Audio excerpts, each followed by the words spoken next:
Days blurred into one another, marked by the ceaseless rhythm of hardship. Baba Ode, absorbed in the life of the forest and the thrill of the hunt, rarely saw the silent suffering of his daughter.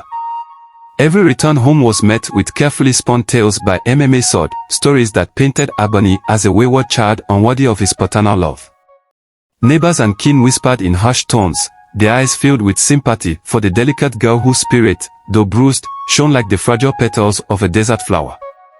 In the evenings, when the fire burned low and the village around them hummed with nocturnal life, Abeni would often steal away to the riverbank. There, under the starlight, she'd allow her tears to flow silently into the dark water, each drop carrying her hopes of a better life.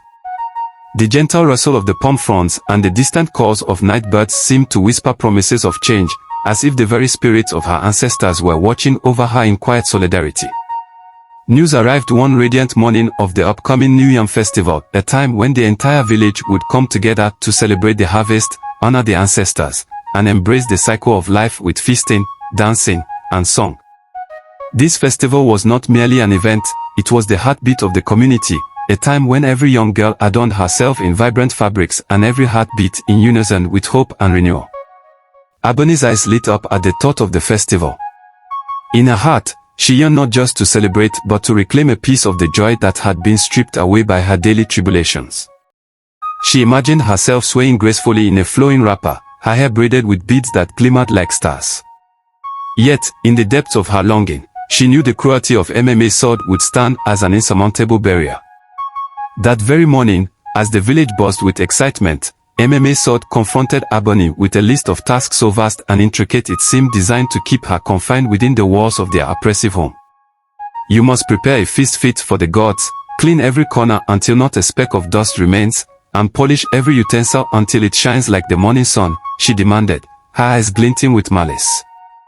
Do not even think of setting foot at the festival until your work is done. The day stretched on with Abeni laboring under a relentless sun.